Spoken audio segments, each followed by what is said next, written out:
Part 21.6 Al-Anbiya, the Prophets. Assalamu alaikum.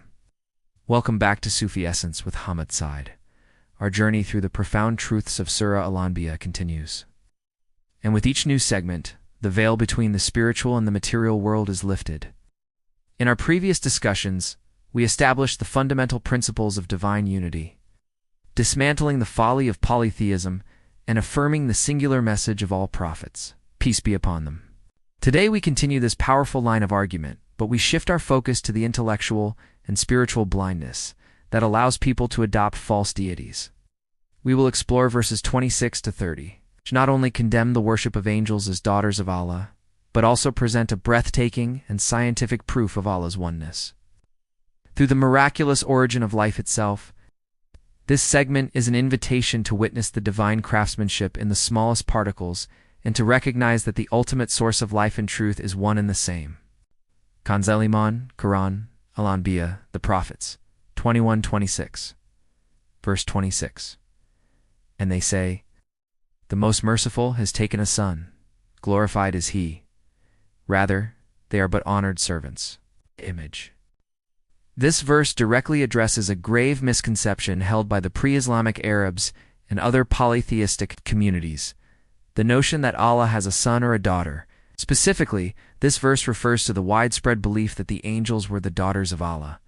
The statement "the Most Merciful has taken a son" is a profound insult to the divine, as it attributes human limitations and needs to the eternal and self-sufficient Creator. The Quran's response is immediate and absolute. Glorified is He. This phrase, subhanahu, is a declaration of Allah's transcendence, a powerful assertion that He is far above such flawed and blasphemous descriptions.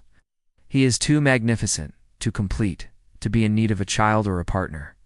The verse then clarifies the true nature of the angels. Rather, they are but honored servants. The angels are not divine or semi-divine beings. They're simply ibadun mukramun, honored servants of Allah. They have been given immense power and a noble status, but their very existence is an act of servitude. This distinction is crucial as it elevates the angels from objects of worship to exemplary models of complete and humble obedience. They are not to be worshipped, but rather to be emulated in their perfect submission to their Lord. This verse teaches us that every created being, no matter how powerful, is a servant, and ultimate worship belongs to the Creator alone. Kanzeliman, Quran, Al-Anbiya, the Prophets. 21:27, verse 27. They do not speak ahead of Him, and they act by His command. This verse continues the description of the angels' perfect submission, providing more detail about the nature of their servitude. The phrase "they do not speak ahead of Him," la yasbikunahu bil qawl, signifies their absolute and complete adherence to the divine will. They do not have an independent will or an opinion that precedes Allah's command. Their words and their actions are a direct manifestation of His decree. This stands in stark contrast to the human condition, where pride and free will often lead us to speak and act without considering divine guidance, to impose our own will before the will of our Creator. The second part of the verse, "and they act by His command," reinforces this point. The angels' entire existence is an act of perfect obedience. They are not prone to rebellion, slackening, or disobedience. Their nature is one of pure and unadulterated surrender. From a Sufi perspective, this is the ultimate state of a servant, to be so connected to the divine will that one's every thought, word, and deed is a reflection of it. The angels, therefore, are not just heavenly creatures, but living metaphors for the ideal state of spiritual servitude. Their existence is a constant reminder that the highest form of honor is not in independence, but in absolute dependence on the Creator. Kanzeliman, Quran, Al-Anbiya, the Prophets. 21:28, verse 28. He knows what is before them and what is behind them. And they do not intercede except for whom He approves, and they are in awe from fear of Him. This verse provides a deeper insight into the relationship between Allah and His honored servants, the angels.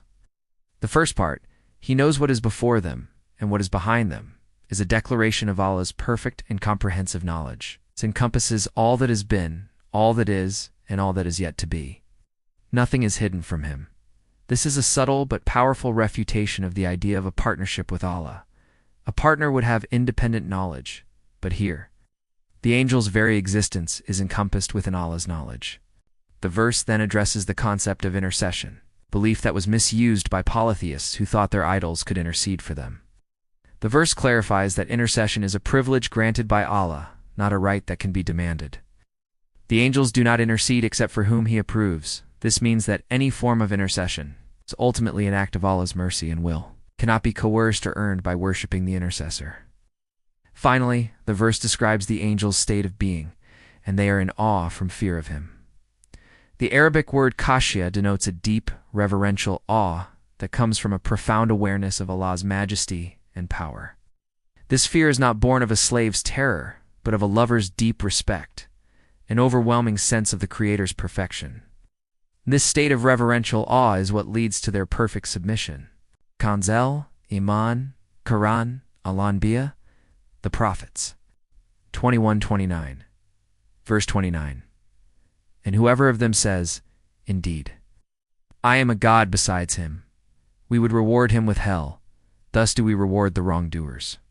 This verse is a final and absolute warning against any claim of divinity. It is a hypothetical scenario that serves as a powerful deterrent. It states that if any of the angels, despite their honored status, were to claim divinity, they would be punished with hell. This is the ultimate proof that divinity belongs to Allah alone. Even His most honored creatures, who are free from sin and in a state of perpetual obedience, would be subject to punishment for such a claim. This verse establishes a universal principle of divine justice. The ultimate crime is the claim of partnership with Allah, and its consequence is absolute. The verse concludes with a general statement that thus do we reward the wrongdoers, or enlightening. This term encompasses all those who commit injustice by misplacing their worship and their faith. It is a clear reminder that the punishment for such a grave spiritual error is not reserved for angels, but applies to any human. A being who attributes partners to Allah. The Sufi understands this as a warning against the subtle forms of shirk, such as the worship of one's own ego or the pursuit of worldly fame and power. These too are acts of injustice that can lead to spiritual ruin. Kanzal Iman, Quran, Al-Anbiya, the Prophets. 21:30 verse 30. Have the ones who disbelieved not considered that the heavens and the earth were a joined entity, and we separated them? And we made from water every living thing? So will they not believe? This final verse of our segment is one of the most remarkable and scientifically profound verses in the Quran. It poses a piercing, rhetorical question to the disbelievers, inviting them to reason and reflect on the very origin of the cosmos and of life itself. The first part of the verse, that the heavens and the earth were a joined entity, and we separated them, is a stunning description of what is now known as the Big Bang Theory. The Quran, revealed over 1400 years ago, speaks of a singular point of creation, a cosmic singularity from which the entire universe exploded and separated. It describes the cosmic beginning with a precision that modern science has only recently been able to corroborate. The second part of the verse presents an equally breathtaking fact. And we made from water every living thing. This statement points to the fundamental role of water in the origin and sustenance of all life. From the biology of a single cell to the vast ecosystems of the planet, water is the indispensable ingredient for existence. This is a scientific fact that has been repeatedly confirmed by modern scientific inquiry. The verse concludes with the same poignant question that is echoed throughout this surah. So will they not believe? After presenting two of the most magnificent signs of creation, the origin of the cosmos and the origin of life, the Quran challenges the intellect and the heart. The disbelievers demand signs and miracles, but here, Allah points to the greatest miracles of all, the very universe they inhabit and the life they possess. These are not temporary, fleeting miracles, but perpetual, observable proofs of a single Creator.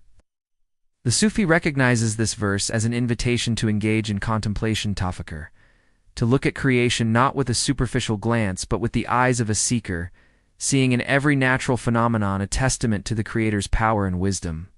Hadith. The Prophet Muhammad, peace be upon him, beautifully highlighted this link between creation and faith. It is narrated in a hadith from Sahih Muslim, Book 46, Hadith 48, that he said, "The heavens and the earth were joined together as one unit, and we clove them asunder." Oh wait, that is not a hadith. That is the very verse itself.